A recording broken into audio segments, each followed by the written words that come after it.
Welcome to Telangana BRS tech. Subscribe చేసుకొని చూడండి.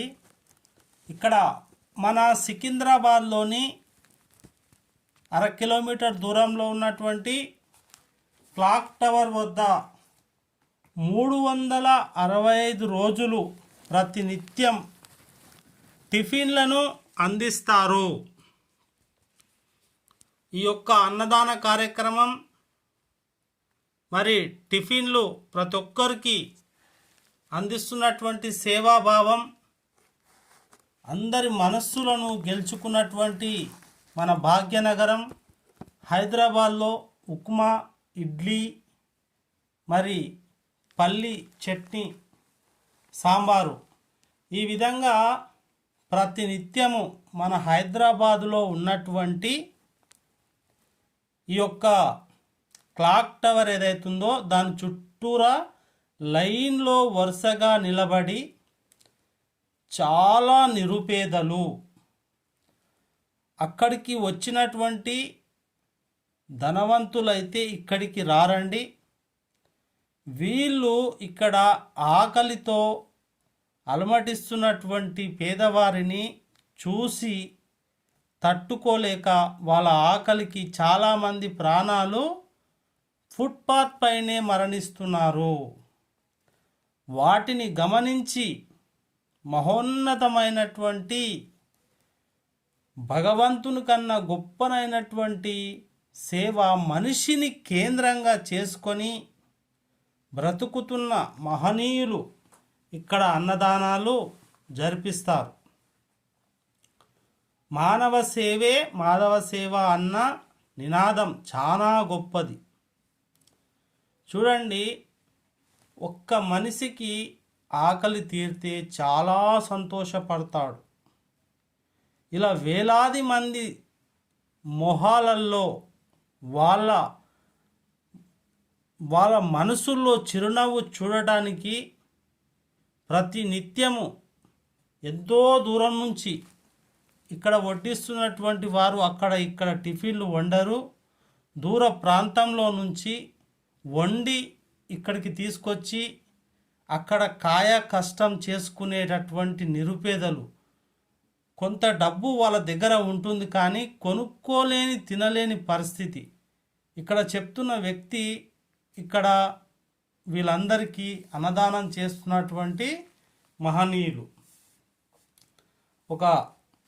ఆ తిరుపతి వెంకన్న స్వామిలాగా అయితే వీళ్ళంతా మరి ఇలా ఉచిత అన్నదానాలు చేస్తే సోమరి అవుతుంది కదా, వాళ్ళు నిరుద్యోగం లేక చాలామంది అనర్థాలకు దారితీస్తుంది ఆకలి పరిస్థితి అని చెప్పి ఫస్ట్ కనీసం మనిషి బ్రతకడానికి అన్నం కావాలని గుర్తించి వాళ్లకు ఇక్కడ మంచి అన్నదానం అయితే ఇస్తున్నారు.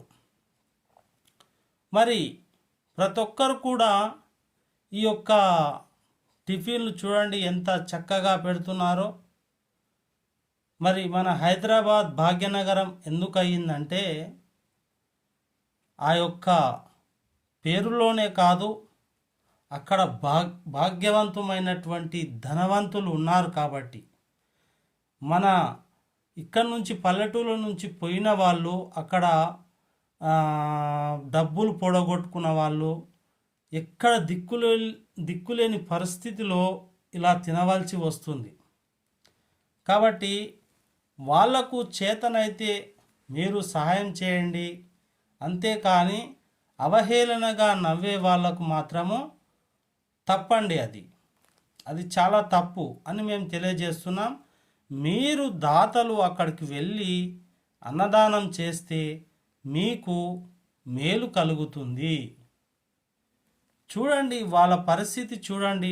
ఎవరికైనా మానవ సంబంధాలు పెరగాలి, మనిషిని మనిషి గౌరవించుకోవాలి. ఈ ముసలైన ఏముంది జీవితంలో అన్నీ చూసినాడు అనుకుంటున్నాం, కానీ ఆయన ఆకలికి కూడా డబ్బు మిగుల్చుకోకుండా అందరికీ దానం చేసేసి ఒంటరైపోయాడు. అలాంటి పరిస్థితిలో అన్నం పెడితే ఎంత బాగుంటుంది, ఎంతో గొప్పగా వాళ్ళ యొక్క ఆనందానికి అవధులు ఉండవు. అలాంటి సేవే ఇక్కడ జరుగుతుంది. ఫస్ట్ టైం నా ఛానల్ మీరు చూస్తున్నట్టయితే సబ్స్క్రైబ్ చేసుకొని చూడండి. మరి ఇలాంటి వీడియోలు మీకు ఇంకా చాలా మంచిగా అందిస్తానని కూడా చెప్తున్నాను. ఎందుకంటే ఈ యొక్క అన్నదానం చాలా గొప్పది.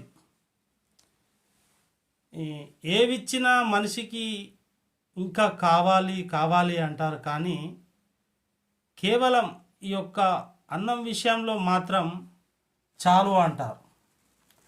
అది చాలు. మరి ఇక్కడ మనము ప్రతినిత్యము ఇడ్లీ అంటే ఇది సేవా సంస్థ ఒక 4 సంవత్సరాల నుంచి నడుస్తుంది. ఇక్కడ యాజమాన్యంని అడిగి తెలుసుకున్నాము. 4 సంవత్సరాల నుంచి ఇక్కడ అన్నం పెడుతున్నారు. అనేక మంది ఇక్కడ వచ్చి విరాళాలు ఇస్తున్నారని కూడా తెలిసింది. ఒకవేళ మీరు సికింద్రాబాద్ వెళ్ళినట్టయితే ఉదయం 8 గంటల నుంచి ప్రారంభమవుతుంది. ఓ రోజు 6-7 గంటల నుంచి కూడా అందరికీ ఒక 500 మందికి ఇక్కడ నిత్యము ఇడ్లీ, ఉప్మా, ఊతప్ప, సాంబారు, పల్లి చట్నీ ఇస్తారండి. టిఫిన్స్ చాలు. తిని వాళ్ళు ఆ టైంకు అక్కడ ఉన్నటువంటి ఆఫీసుల్లో సెక్యూరిటీ గార్డ్ లాకనో లేకుంటే చిన్న చిన్న పనులు ఉంటాయండి. డ్రైవింగ్ చేసేవాళ్ళు, జిహెచ్ఎంసి వాళ్ళంతా కూడా ఇక్కడ ఒక బస్ ఎత్తుకొని వెళ్తున్నామే వేరే ఊరికి వెళ్ళి వచ్చిన వాళ్ళు ఆ టైంకు తిని వాళ్ళు సంతోషిస్తారు. అయితే నేను చెప్పేది ఏంటంటే ప్రతి ఒక్కరు కూడా మీరు హైదరాబాద్ వెళ్ళినప్పుడు ఇక్కడికి రండి, వచ్చి చూడండి. ఒకవేళ ధనవంతులై ఉంటే మీరు వారికి సహాయాన్ని అందించండి. వెక్కిరించడం తప్పండి. అన్నదానం జరుగుతుంది. మరి ఎంతో గొప్పగా ఇక్కడ మీరు ప్రతినిత్యము అంటే అక్కడ 5 రూపాయల భోజనం కూడా ఉంటుంది. మరి జిఎఫ్సి మన ముఖ్యమంత్రి వర్యులు 5 రూపాయల భోజనం కూడా గవర్నమెంట్ మనకు పంపిస్తుంది. అయినా కూడా అక్కడక్కడ ఇంకా కొంతమందికి డబ్బులు లేక పర్సులు పొడగొట్టుకొని చాలా ఆందోళన పరిస్థితుల్లో ఉన్నటువంటి వారికి ఆ క్షణము వాళ్ళ ఆకలి తీర్చి ప్రాణాలు నిలబెడుతున్నటువంటి మహా గొప్ప ఒక ఏమంటారు దీన్ని, త్యాగము. వాళ్ళ యొక్క ఆకలి తీర్చి వీళ్ళు సంతోషిస్తున్నారు. ఇంతమంది ఆకలి తీర్చామన్న సంతోషంలో వాళ్ళు సంతోషిస్తున్నారు, పెట్టేవారు అన్నం. కాబట్టి ఫస్ట్ టైం ఈ ఛానల్ ఎవరైనా చూస్తున్నట్టయితే మీరు మంచి మనసుతో సబ్స్క్రైబ్ చేసుకోండి, లైక్ చేయండి, స్కిప్ చేయకుండా ఎక్కడ చూడండి. అలాగే హైదరాబాద్ పోయినప్పుడు మీరు ఆకలి కొనకుండా అక్కడ ఈ యొక్క అన్నాన్ని స్వీకరించి ఆత్మహత్యలకు పాల్పడకుండా, పిచ్చి పిచ్చి శాతాలు చేయకుండా, మతిస్థిమితం లేని వాళ్ళు కూడా ఇక్కడ అన్నం తింటూ ఉంటారు. దాన్ని చూసి వెక్కిరించే చేష్టలు చేయకూడదు. సర్వే జనా సుఖినో భవంతు.